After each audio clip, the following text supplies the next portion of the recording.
Hey YouTubers and YouTuberettes, this is ConorArmCEO here. Welcome back to my channel and welcome to a very late review of the episode 3s of the Arrowverse and Titan. Now with this episode of The Flash, I thought it was interesting, funny and didn't see coming. Like first off, Nora was thinking that maybe we should get Harrison Wells into the group back again because in 30 years in the future there's no Harrison. So we thought that it would be a good idea to call one of the Councils of Wills, and obviously Cisco was not too happy about it because the one that they were thinking about always insults Cisco, which is pretty annoying. And then as soon as they hologrammed him in, not only it's the guy with the turtleneck with white hair, he also grew out a white beard. And as soon as he saw Cisco and then saw Barry, Iris and Nora, he just basically said, and I quote, "The Flash. I love the Flash. It's so I couldn't stop. I mean, literally, I couldn't stop laughing. I mean, he's all like going, "Oh, thanks, man," and then he goes up to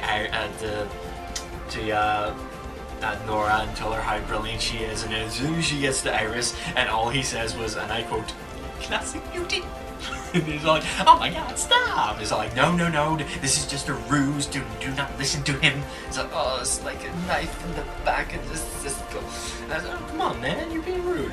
And then they just right then and there literally fell down their laps. I can't help you. It's like, no you can't. It's like, I'm terribly sorry, but I will recommend someone who will help, which is the greatest detective of the multiverse, which is Harrison Sherlock Wells, which of course the detective of the multiverse that went over 30 multiverses of catching cicada, and it took him about 20 minutes to make tea, and then he studied everybody, and then basically I quote to Cisco, "You're just on the verge of basically being dumb," and then walks off crying, and then literally works right through Caitlin and then straight to Nora, and then eventually obviously went to Barry and figured out he was the Flash right away, and he was telling him how he discovered it, like studying his body language with the way he does his speed breaks. You know, he basically breaks up the side and goes to Nora, and then his son goes to Iris. He's like, "With you, the assembly of your mother, you're sharing the same body language of your shoulder," and then discovered that she had a removable tattoo from, I'd say, a former lover, and I'm pretty sure it was Eddie. He says, "Yeah, we'll find your man." And then he said, "Here's a bill for my services," and the way that I saw the look on their faces, it must be a lot of money, and according to Nora, it's not much on their earth, so in the multiverse it must be a lot of money. It's okay, you're hired. And then he says, "I'm hearing somebody coming really fast," and he sounds like a baby giraffe, and it turned out to be Ralph. Turns out he's having a very bad day when he took down the same guy from the first time around before he was called Elongated Man. The man who wanted a praise when he had a bomb to his chest. And that didn't go so well, and that's when his outfit nearly got destroyed.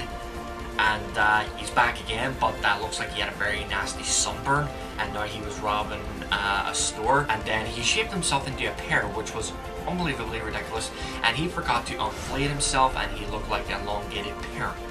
And it got tweeted, Snapchatted, Instagrammed, all over social media, and a lot of views came out of it, and he's not really happy about it. Especially when Sherlock is actually insulting Elongated Man, calling him baby giraffe, which was not appreciative. And then they studied the psychological profile of Cicada, which from other Earths, he goes by the name of Hirsch because he captured him over 30 times. But they never thought of telling him what happened was that Iris changed the course of time when the Starlab satellite came down after the fall of the Enlightenment.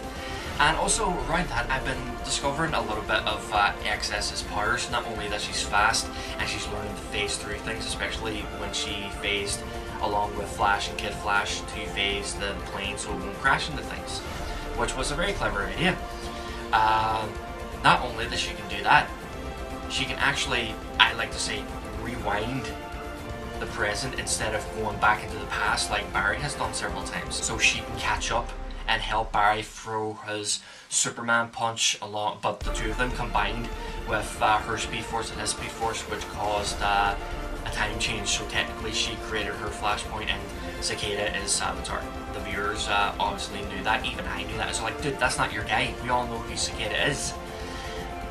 And Sherlock was not happy about it. Even Nora wasn't happy about it. And even Sherlock wasn't even very happy when he says, okay, why didn't he tell me that stuff that she messed up time? And then all you saw was Cisco going, refund.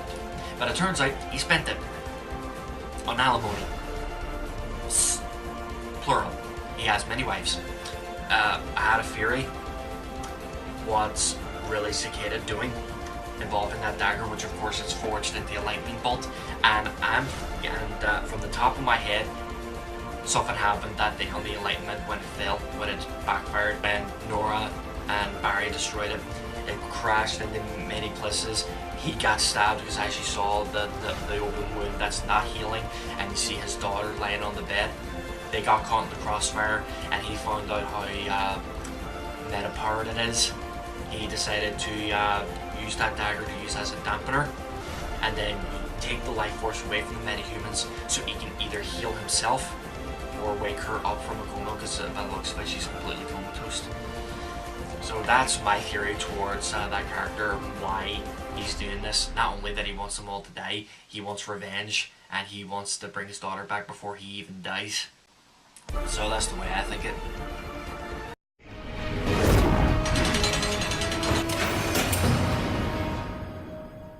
Now with Arrow, after him getting stabbed by the security guard so he can get thrown out, which of course Vinny wanted that to happen, and he says, I did everything he asked, and then he basically said, well, when I said to get rid of the man, I didn't say actually get him thrown out of the place, and he's like, no, I chose a different way. And it's like, so who's the guy that sent after Felicity? Who's the man that gave Diaz where Felicity and William is? And he basically said, nah, don't know, can't help you there, but there's one person that can, that's known as the Demon. And then I keep thinking, when I hear the name Demon, I'm all thinking, oh, is Rachel Poe coming back? And then they lured him into the cell that everybody got out, and he needed to get out, and by the looks of things, nobody bothered to attack Oliver. But turns out it was a trap. But he was meant to be dead, and then going into this little underground fight club thing that all the guards were in on, that were probably corrupted. But the trap didn't work. They basically lured into the big fight, which of course the main fighter, the big champ, was obviously Cody, because he was a brilliant fighter, and everybody thought he had an advantage because of the stab wound that Oliver got. And then Felicity said to Watson, we need to work together to take down Diaz, because it turns out something else big is happening along with the longbow hunters. They are going into this lab to get their hands on these vial of some sort of chemicals, and they were going to use it. They thought it was going to be used as a weapon, but it turns out he was mixing those liquids on Diaz himself to make himself like feel no pain and make him super strong, and that's like really serious. But thanks to Renee and Felicity, they got their hands on the silencer, which of course she is the biggest pain in the ass ever. Because I mean, if I was going up against her, if I was a vigilante, and I'd be going, okay, the first thing I'm going to do before I take you in, I'm breaking that damn thing. And so the big fight happened with Oliver and Cody, and I have to say, they must really love working together, you know, behind the cameras. They're working on their choreography, and the next thing they're at it. And then he finally got his hands on Vinny and saying, okay, where's the demon? He's like, sorry, you're on the wrong level. You need to be on level 2. So instead of murdering the security guards, he basically maimed them so he can be sent to level 2. And he says, the only way for you to get out of here is in the morgue. So they packed them up, sent them straight to level 2. And I wonder how big that's going to get. Hero, he was black. He said, this is for the street. Black Lightning's back. Right, so with Black Lightning, things are starting to get really deep with Nissa, and now Gambly's involved because he wants to back her up and protect the Pearson's girls. Because I mean, like, he's been looking after Black Lightning and all. He says, and I quote, if you get caught into this or manage to get through this, I'm going to tell your father about this. I don't care what happens. I'm still telling him, which is a fair thing to do. And Tobias is not really liking Cleo's attitude, and basically he has to go around the 100 club to look for this guy that hasn't been paying well enough. He needs to be making an example, and one of the members of the 100 thought it was a good idea to call Cleo Tobias's bitch. Nah, never call a guy who was metahuman enhanced spine and made him like superhuman or something and able to shoot syringes. Yeah, I wouldn't do that because obviously when he grabbed him by the throat, he obviously shoot the syringe up his neck. Then he shot the other guy and then he fell down and broke his neck. And then Jennifer started to get a little suspicious about this woman that stared at her while she was walking about. They introduced themselves, they shook hands, and then they got brought into this really white room. It was like, whoa, what the hell's happening? She freaked out, and then she found out that her mom and dad put her into it, and then she decided to give it another chance, and then they ended up in this beauty salon, you know, to help her train, which was weird, but I don't judge. And then some Black Lightning and Cleo got at it, and then he shot one of his darts at him, but he managed to catch it with a force field. And Gabby did say across the fine device, they need to find a serial number off one of his weapons, and then they found it. And then just while he was paying his respects to Cyanide after she was killed by a sharpshoot, the police were there waiting for him. Then Deputy Chief of Police knocks at Jeffrey's door and says, oh, you should know first that we got him. We got Tobias. Now, if I was in Jeffrey's shoes, I would have felt the exact same thing if I witnessed my dad being murdered by a complete psycho. And I trained and became a superhero and waited for 30 years to get my hands on Tobias, but failed and ended up promising my wife, so like, okay, that's it, no more, until one day 2 months later could get by the 200 and then it caused me to be that superhero again. And while I'm on the subject, see all of this that's happening between season 1 and season 2 in the Book of Consequences, all of this is Jennifer's fault. If she hadn't been such a smartass and Mrs. Know-It-All and thinking, oh, I can do whatever I want, and try to get stoned and in a 100 club, or ended up nearly in the hotels with Lala, none of this would have happened. He wouldn't become Black Lightning, and Tobias would still be under the know. All this is Jennifer's fault, plain and simple.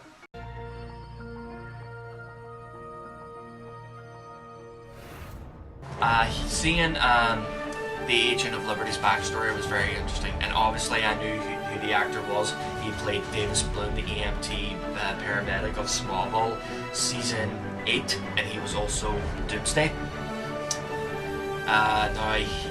He was also in Star Wars The Force Unleashed 1 and 2, where he was the Sith turned to Jedi and clone Jedi turned good, and there's a lot of twists in it, but anyway, he is now back into the CW world of superheroes and Supergirl, where he's known as Lockwood. But don't worry, he didn't create the Flints and the Fur. Yeah, the Flints did the Fur. Yeah, he didn't make that. Otherwise, National City will be surrounded by cheeseburgers, bacon, sausages, pancakes, and chicken wings. Well, obviously, he doesn't have a crazy monkey that shouts out, "Gummy bears!" So it's not that Flint Lockwood. So it's just a plain old Lockwood who turned into the Agent of Liberty. So, it all started to grow when this business started with Project Marriott that took place in season 1. And his father hated the aliens so much, especially when the mill was getting ready to close down because they're bringing in aliens from other planets, you know, to find work. Because I mean, I don't see anything wrong with that as long as you don't piss them off. And then a big riot happened, and one of them fell threatened, and then spikes came out of his arms, and it was basically a defense mechanism. And one of them shot out by accident because he panicked and got Lockwood in the chest, which was basically a non-threatening wound. It didn't hit any artery.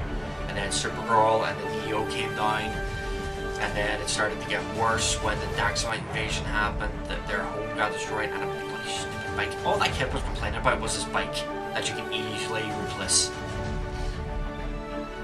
And then he started to question why aliens from other planets are coming to the university to learn, and they weren't happy with his saying, and all the aliens and non-aliens walked out because they were sick and tired of his crap, and basically calling everybody Earth traitors and roaches, and because of that he got let go, leave of absence without pay. And then the thing with the World Killer started, and then he got a phone call that his father was trapped in the old mill that he was working in, but it turns out he came there on purpose to die. And then after the funeral, he decided to blow up that new mill that was right next to his father's old mill and try to set it on fire. And then the alien that shot the spikes out, Flintlock murdered him by whacking him repeatedly with a steel pipe. And then one day, a limo parked right next to him, and it turned out to be Mercy, to recruit him as the Agent of Liberty. And then so he was getting ready to station where the old mill was, so people wouldn't expect him to be there. He saw the uniform and all he saw was a medical lava. And it was like, right, I'm not wearing that. So he looked around to see if he could find something better, and he found a gold Liberty mask, and then he had something to bolt it with, which nearly looks like C-3PO's back head. But when you look at it, you'll see what I mean. And then Lena Luthor showed up in the nick of time and helped Kara with her kryptonite problem, which basically reminded me of Batman and Superman comic, The Search of Kryptonite, where they gave him a lead suit to find all the kryptonites and destroy them. But at the end of the comic, you know that Batman saved some because obviously Superman trusts Bruce and those kryptonites in case Superman goes bad or under control or under mind control. Batman is one of the closest friends that Superman can ever have. So he was about to kill the traitor of the DEO. Angel of Liberty stops him and says, look, you guys are from the DEO, right? Maybe you can get us back in. And I thought on his life behalf, that was the wisest thing to do, but I thought he was finally going to die, and that's what happens to traitors when it comes to the forces of evil and the forces of good. And obviously when the forces of evil trick the forces of good, they get killed for it. I've seen many films on that. I've seen tons of that where it happens. Well, you guys, I hope you enjoyed my review video of the Arrowverse, and stay tuned for my episode 4's review. So finally caught up, and now please stay tuned for my Titan review. So until then guys, YouTubers and YouTuberettes, I am ConorArmCEO. Thank you, and over and out.